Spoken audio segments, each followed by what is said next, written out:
Hello YouTube, back with the next BattleBots review, and today I have the VEX Robotics Warhead kit, and as you can see, Warhead, of course, is a bot dating all the way back to 2002. And Chris and Kenny even referenced that when they brought up the fact that when Warhead's disc had failed against Warrior Clan. That was the same disc they had used since for about 17 years at that point. And as you can see, the kit does a pretty good job at replicating Warhead. It's even got the self-riding arms, which are controlled by these big gears here. There's actually, if you look carefully, I can show it, there's actually two smaller gears inside. I don't know if it's, yeah, you can just see them in there. If you look for the name, I put the label. There's a second label that's not mentioned in the instructions. It's actually two separate stickers. I put that there because that's actually on the real. That was on the real robot back in the day. And of course, if you slide back, let's see if I can get a much better shot. It's kind of dark, and regardless of what I do, it's pretty buried in there. But there they are, right there, right in the middle there. They help control these big, arms, and these are posable too. So I can tilt these any which way, and they'll.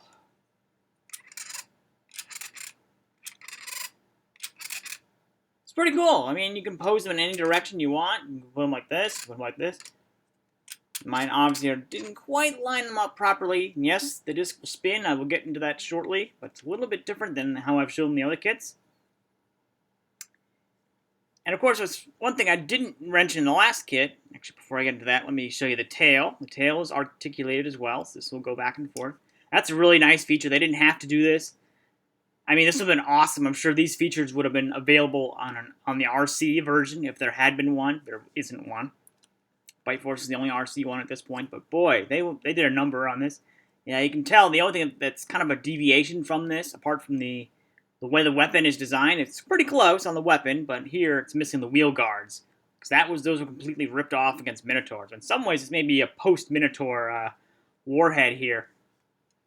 And as usual, the disc spins. It's actually, there's this mechanism here. There's the gear that powers it. It connects to the drive via this gear here. And of course, it's got the usual standard gearbox down here, although it's a little bit different than the other ones because it doesn't have the gears that help make it turn, keep the disc spinning in the same direction.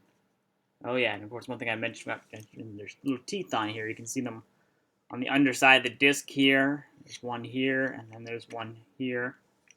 And of course, when you turn it, you can see it. They appear to almost be embedded into the disc. This is actually one. It's pretty hollow underneath there for the disc. Yeah, there's nothing special about it.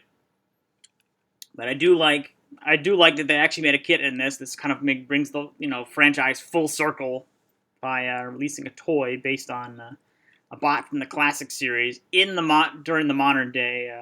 If Warhead had not appeared in the reboot, we would never have gotten a toy of Warhead. It's pretty safe to say at this point. But I guess before I do that, I want to bring in the stuff that came with both this kit and the Endgame kit. They were like little sheets. It's not much, but it's, I'm going to go get them and I'll bring them back to you. Let's see, what did I do with? While I'm at it, I guess I can showcase the sec here. I'm gonna find the other one. Yep, here it is. On top of that, I want to get sizes.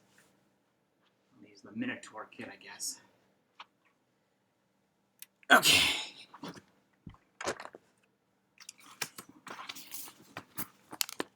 Get into these first before I get to size. This is what they came with. There's not much here, but it kind of gives you a fun little way to open it up here. See, it's a little bit related to Endgame. You can kind of find out, calculate, how it all comes together, which is pretty cool. Warhead has got the same thing. It's pretty cool, actually. I mean, it's a nice little feature. The other ones do not have them. There's Warhead's sheet as well. And of course, this is just bonus stuff regarding, STEM and all that. If you're interested in that, that's fine. you can have a more detailed look at it. And here's the Minotaur Kit. Remember the Minotaur Kit I reviewed? It wasn't quite as good quality. But if we take away the tail, I'm going to curl up the tail so that it kind of gives you a better sense of scale. Because these things are not... These are... Let's see if I can get a good shot at this.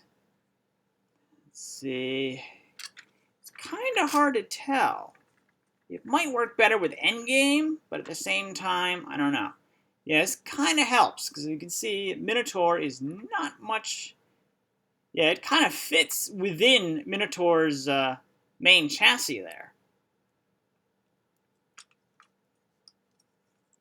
So it's, I mean, I want, you know, kind of want, yeah, that's why I kind of curled up the tail to kind of give it a better, because it's, otherwise it's kind of hard to tell because it's a little bit, you know, the tail kind of makes it a little bit longer, so it almost feels a little bit larger, but it's not.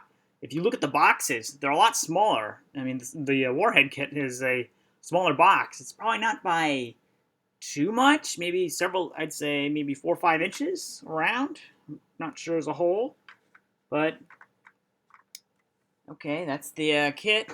Well, that's the size comparison. Now I kind of want to show you how it works when it's actually running. Like when you actually hook it up, or no, not hook it up, but let's see, what's the word I'm looking for? Let's go a little further. Like when you actually use the toy as it's intended, the Warhead kit. And here's a little bit of a difference. You can see that as I'm moving it back and forth, it's not moving in the same direction. It's moving in the direction, it's moving one way when forward, you know, while the toy's moving forward, it's moving one way. When it's moving backward, it's moving the other way. And this will give you a better look at it from here. Remove the wings again. Yeah, one thing I will make note, like with these kits that have the gear mechanism that I showed earlier, this, let's see, yeah, this mechanism, you want to put the axles all the way in, almost as far as possible, because otherwise they're at risk of popping out. They will pop out really easily, and then and especially the side gears, the two on the ones that are not held in by a bolt, those will come out much more easily. Trust me, I've done it. I mean, that was the trouble with the Tombstone kit. I think it was the trouble with the Minotaur kit. Unfortunately, they're not using one axle for these. And yes, if the toy gets flipped on its side, it can technically self-right. Nope, hang on. There you go. It needs to go all the way, just about all the way over, and you can kind of get the toy to self-right. Let me see if I can show you the mechanism that helps. See, it's going to be tricky to show. If you look carefully in the middle, there's 2 gears. And as I turn these, they turn as well. It's right in the middle. If you look right, if you follow the nameplate that I put here, it's backwards in this shot. But they're right in there. They're kind of right down the middle. Let's see if I can give you the best. This is probably the best shot you're going to get. You can see them right in the middle. Right by these 2 arms. There's 2 arms on each side. Kind of follow them, or probably even better, follow the big gears. Go right down the middle between the 2 gears. That'll give you a good sense of how these are designed. That's what's really cool about this. I mean, none of their kits have this amount of versatility. I mean, that was just a little bonus. I should have done that with the Endgame one as well. I was brought up that sheet because that was not there. I suspect it's going to be there with the Bite Force kit, but I haven't assembled that one yet. But there will be a review of that one when I get to that. So until then, that's my review on the Warhead VEX Robotics kit. Thanks for watching.